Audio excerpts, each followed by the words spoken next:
farol apagado. Fica com a gente está aprendendo aí, tentando entender essa nova reforma trabalhista que passa a valer. As novas regras entram em vigor daqui a 120 dias. Como é que fica a vida do trabalhador? Férias, 13º, plano de demissão voluntária, é tanta coisa que vai mexer, Luquinha. Quem está aqui nos orientando, né, o doutor Marcelo Garcia, juiz federal, né? Muita mudança mesmo, né? Tem uma perguntinha aqui, a nossa querida disse que tem um mês na empresa, também não tem assinatura nem no contrato, não tem contrato assinado, nem devolveram a carteira. Para quem está em período de experiência, vai ter algum tipo de mudança? Excelente pergunta, Lu. Não, na verdade, sempre teve o direito ao registro a partir do primeiro dia. O contrato de experiência é um contrato de trabalho, só que ele tem uma previsão de vigência por um tempo e que, passando esse tempo, ou por acordo entre as partes, ou tacitamente, ele passa a ter vigência normal. Então, as pessoas têm essa dúvida sempre. Contrato de experiência, registra ou não registra? Tem de registrar. E agora, na lei, há uma previsão específica de multa, né? Uma multa que vai de R$3.000 a 800, no caso, R$800 no caso das microempresas e empresas de pequeno porte, para não registro. Ok, né? então É importante tem que registrar. falar isso. Linda, eu não vou falar seu nome, porque assim como você, muitos colegas da sua empresa também estão preocupados, é uma empresa daqui da região, com plano de demissão voluntária.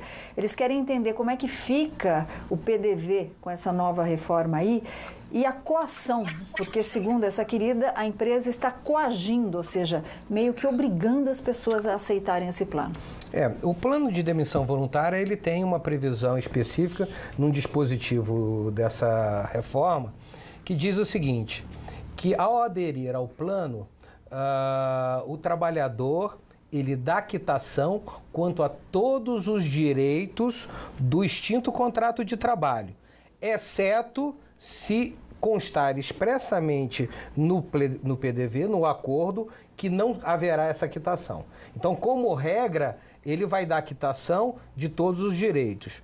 É importante observar isso, porque ao aceitar hoje um PDV, se não existir essa ressalva, você está dando quitação não só quanto ao valor que está recebendo no PDV, mas também em relação à hora extraordinária, eventual dano moral, algum outro direito que não lhe foi garantido durante a vigência do contrato. Essa é uma mudança importante, porque nós interpretávamos antes que apenas no PDV quita-se a verba paga no PDV. Agora não. Agora não, ela quita tudo. Então tem que dar... Se não concorda com isso, tem que constar essa ressalva. Tá, então tem que prestar atenção naquelas letrinhas miúdas. Se você for assinar um plano de demissão voluntária, se você está quitando com toda a responsabilidade da empresa financeiramente perante a você, tá bom? Presta atenção nisso, né, Luquinha? Pois é, só vamos para Jacareí conversar com o Epaminondas. E ele tem algumas dúvidas sobre mudanças nas férias do trabalhador. Boa tarde, Epaminondas. É isso mesmo? Isso, boa tarde, Solange. Boa tarde, querido. Boa tarde, Luquinha. Boa tarde, doutor. Boa tarde. Boa tarde, amigo. Qual que é a sua dúvida, querido? A minha dúvida é o seguinte, são duas perguntas que eu quero fazer para o doutor. Sim. A primeira é a questão das férias divididas em 3 vezes. E a segunda é as férias tiradas. Por exemplo, assim, o trabalhador ele tira a primeira férias, a empresa ela tem o direito de dar o tempo que ela quer. A segunda e a terceira já é a minha dúvida, entendeu? Quanto o trabalhador pode tirar as férias? Perfeito. Vai ter alguma alteração também para a série? Tem sim, Epaminondas. Interessante a sua pergunta, porque agora as férias elas podem serem fracionadas em 3 períodos. Um período, ele obrigatoriamente tem de ser de 14 dias, não é? O restante, então, se for um período de férias de 30 dias que ele tem direito, o restante pode ser dividido em 2 períodos, nunca inferior a 5 dias. Não é? Nunca inferior a 5 dias. Então, você pode, por exemplo, tirar 14 dias, depois tira 8 dias e mais 8 dias, é possível. Não é? Nunca inferior esse segundo e terceiro períodos a 5 dias. É interessante dizer também que a lei ela não prevê a distância temporal entre um período e outro. Então, pode ser acordado com o empregador que você tira 14 dias, fica um mês, retorna ao trabalho e um mês após você retira mais 8 dias. E isso é de livre acordo entre empregado e empregador. E interessante também, é um dispositivo que protege o trabalhador nessa lei, né? Ele diz que nesses períodos você não pode entrar de férias antes de 2 dias de um dia não útil. Não é para evitar aquele negócio de você entrar de férias na sexta e já começar a contar sábado e domingo. Não é? Então, você tem que preservar 2 dias antes para poder usufruir das suas férias. E essa é uma mudança bastante interessante e protetiva ao trabalhador. Muito legal mesmo. Obrigado, viu, Epaminondas? Com a sua pergunta, a gente conseguiu descobrir uma coisa boa nisso, né, Solange? Luquinha, quando você tem férias, hein, Luquinha? Como as suas férias aí. Temos uma querida na linha, aliás, muita pergunta aqui. A gente vai voltar a falar sobre esse assunto para esclarecendo sempre e a gente garantir o nosso direito. Vamos ver quem está na linha, Luquinha? Vamos sim. Alô, boa tarde. Boa tarde. Quem está falando? Meu nome é Silvana. Oi, Silvana. Você é da onde? Eu sou de Taubaté. Ah, de Taubaté. Obrigado pela participação aqui, Silvana. Qual que é a sua dúvida? Olha, Lucas, eu não sei se tem a ver com a pauta do dia, mas eu queria mais assim, uma orientação do nosso convidado.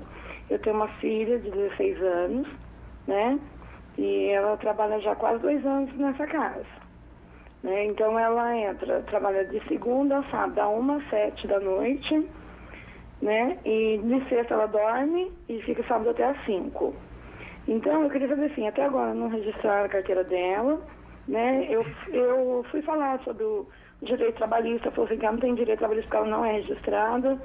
Ela adoeceu, levou o atestado e eles não aceitaram o atestado porque ela não é registrada. Ok, ela trabalha numa casa de família, é isso, minha Ela amiga? é babá, ela entrou para cuidar de 1, hoje ela cuida de 2. Ok, então, vamos lá. Tem alguma interferência no serviço doméstico?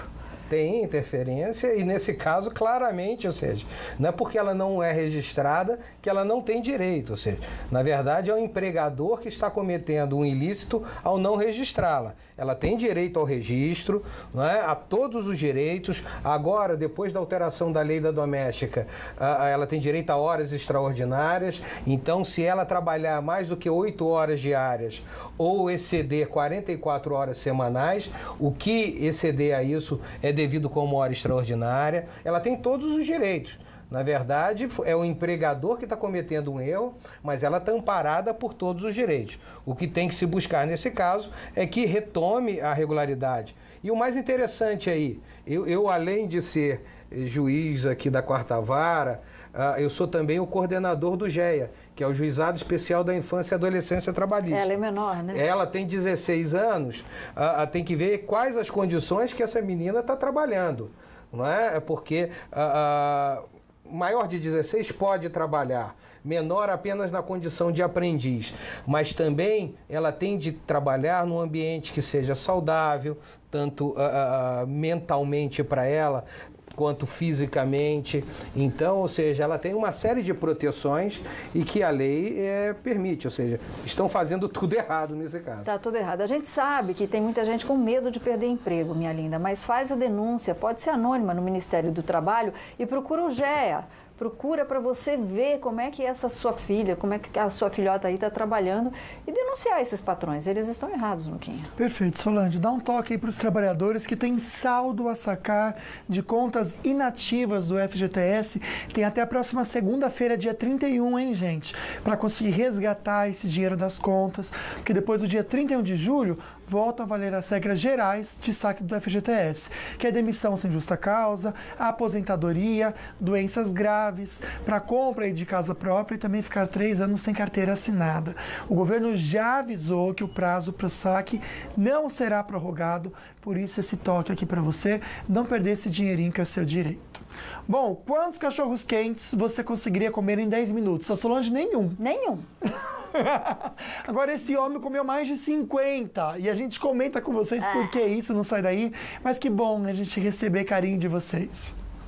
Boa tarde, falando nisso, o programa hoje está muito legal, viu? Eu gosto muito, quero mandar um beijo para todos vocês e para todos que estão assistindo. Beijo.